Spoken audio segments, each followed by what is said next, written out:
बना रहे हैं।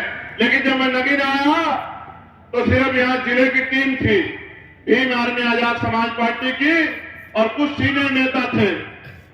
मेरे वो बात याद आई कि मैं अकेला ही चला था जानिबे मंजिल, और लोग मिलते गए, काफिला बनता गया। वो दिन भी मैंने देखा कि अगर मैं आता था तो 2-3 गाड़ियां बड़ी हिम्मत जुटा के मेरे लोग एक एक पैसा जोड़ के करते थे। वो दिन भी मैंने देखा, मेरे आज भी याद है। मैं आता था, वो खून पसीने से एक एक पैसा जोड़ के गाड़ी का तेल करके किराए की गाड़ी लेके मुझे स्वागत करने के लिए मिलते थे। और आज का दिन भी है, यहां से सड़क की दूरी तय कर दो, अगर आपकी गाड़ियां कब पड़ जाए तो चंद्रशेखर आजाद से सवाल कर देना। ये ताकत पैदा की है आपने संघर्ष से। मैं तो बचपन से पढ़ता आया कि संघर्षों के साए में घनघोर जवानी पलती है और इतिहास उधर झुक जाता है जिस और जवानी चलती है। ये जवानों का समय है और इतिहास गवाह है कि जब जब नौजवानों ने बागडोर संभाली है, उन्होंने बड़े बड़े निजाम बदल दिए हैं। यहाँ बहुत सारे चेहरे ऐसे हैं जिनसे मेरा दिल का रिश्ता है। भाई अश्वनी जी, भाई बोकारिया जी, बाबू अतर सिंह जी, और उधर कोने में खड़े मेरे बड़े भाई रिटायर है साहब नरेश कुमार जी, जिन्होंने 16 महीने मुझे जुल्म सहते देखा सहारनपुर की जेल में, जब मैं 10x6 की एक कोठरी में रहता था।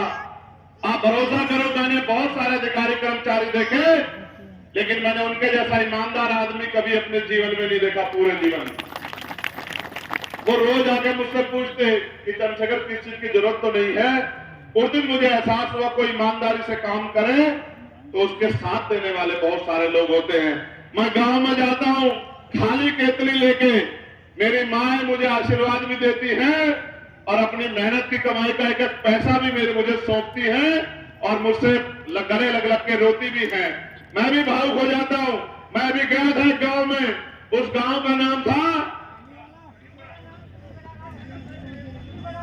जहां से मैं छोड़ के आया सभा,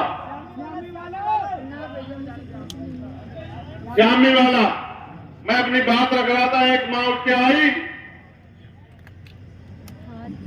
एक माँ उठ के आई और मुझसे गले लग के रोने लगी। मुझसे कहा कि हम सारी उम्र ऐसे ही गरीब रहेंगे, भूखे नंगे रहेंगे, और रोने लगी। मैंने उसको कहा मेरी माँ रो मत, रो मत, क्योंकि तेरे आंसू नहीं देख पाऊंगा। और फिर मैं भी भावुक हो गया, मैं सभा छोड़ के चला आया, ये कहते हुए कि मैं फिर किसी दिन आऊंगा।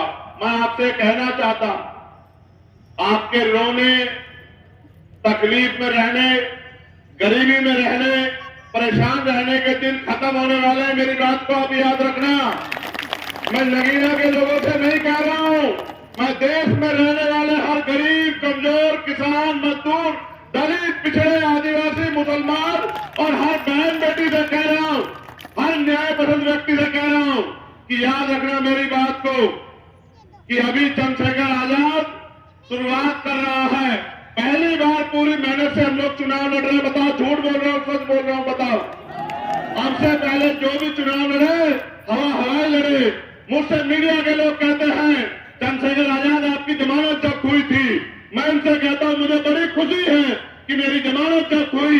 मेरे लोगों ने भी देखा कि मेरी जमानत जब्त हुई, लेकिन जिस दिन मेरी जमानत जब्त हुई मैं घर में पड़ के रोया नहीं, मैंने